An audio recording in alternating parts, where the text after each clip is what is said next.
지금으로부터 딱 5년 전 2015년으로 돌아가신다면 여러분은 여러분의 사업을 성공시키기 위해 어떤 행동을 하시겠습니까? 유튜브를 해라!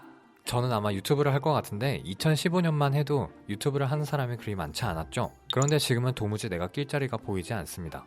실력자들은 넘쳐나고 방송국, 연예인 할 것 없이 사람들의 시간을 사로잡기 위해 나보다 더 뛰어난 인력과 자본을 투자하고 있으니 말이죠. 비단 유튜브 얘기뿐만은 아닐 겁니다. 온라인으로 내가 무엇인가를 팔아보고 싶어도 이미 오래전부터 해왔거나 자본력으로 그 시장을 압도하고 있는 사람들이 있죠. 과연 이 레드오션 시장에는 돌파구가 있는 것일까? 이런 상황에도 불구하고 성공한 사업가들은 도대체 어떤 전략을 갖고 있었던 걸까? 이 물음에 답하기 위해 여러 권의 책을 읽어보았는데 성공한 사업가들이 한 가지 비슷한 맥락의 조언을 하고 있다는 것을 알게 됐습니다. 어떤 회사에 다니는 누구에게 판매할 것인 것처럼 딱 한 사람 또는 딱 한 회사를 정해 상품을 개발해야 합니다.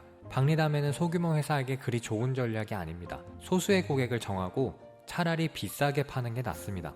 대중이 열광하는 콘텐츠를 생각해보면 특정 어느 한 명에게 강력히 닿는 콘텐츠예요.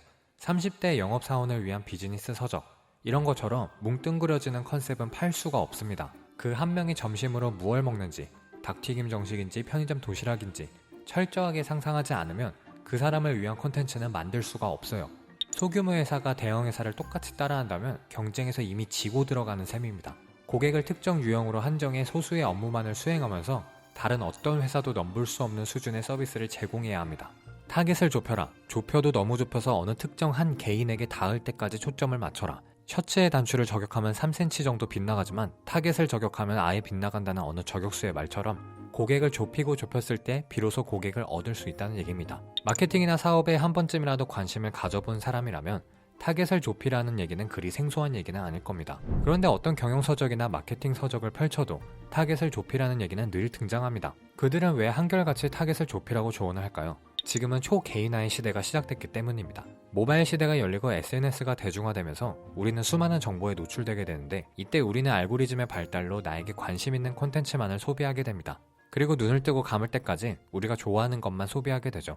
이러한 소비 행태는 내가 원하는 때에 내가 원하는 것을 내가 원하는 형태로 소비하고자 하는 욕구를 더욱 키우기 시작했습니다.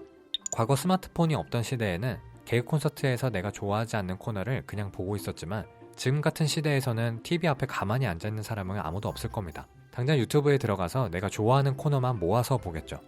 자신의 관심 분야가 아닌 것들은 자연스럽게 무관심해지게 됩니다. 이런 흐름 때문에 일반적인 메시지보다 나에게 더 직접적이고 내가 더 관심이 되는 메시지를 선호하고 있는 것입니다. 타겟을 좁혀야 하는 또 다른 이유를 생각해보면 바로 소비자가 갖고 있는 불안 때문입니다. 내 시간을 즐겁게 사용하고 싶다라는 욕구가 커지면서 사람들의 시간은 예전보다 더 중요해졌습니다. 시간을 낭비하는 것만큼 화나는 일이 또 없죠. 그래서 사람들은 더 안정적인 선택을 하고 싶어 합니다.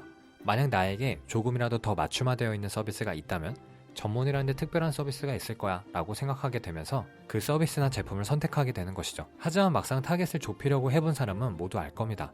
그게 말처럼 쉽지 않다는 것을요. 바로 이런 불안이 자리 잡기 때문이죠. 그러다가 망하게 되진 않을까? 아무도 날 좋아해주지 않으면 어떡해? 내가 선택한 그 타겟이 정말 존재할까?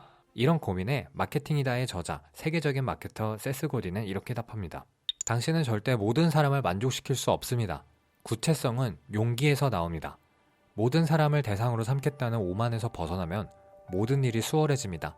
가능한 많은 고객을 대상으로 삼으면 당신은 거절당하기 십상이죠. 싫어요라는 합창에 귀가 멍해질 것입니다. 싫어요라는 피드백을 받으면 당신은 어쨌든 그들에게 끼워 맞추려고 당신을 깎아내게 될 것입니다. 하지만 그때 저항해야 합니다. 그렇지 않으면 당신의 서비스는 정체성을 잃게 됩니다. 당신의 일은 모두를 위한 것이 아닙니다. 당신의 여정에 동참하려고 하는 사람들만을 위한 것입니다. 불신자를 버리세요.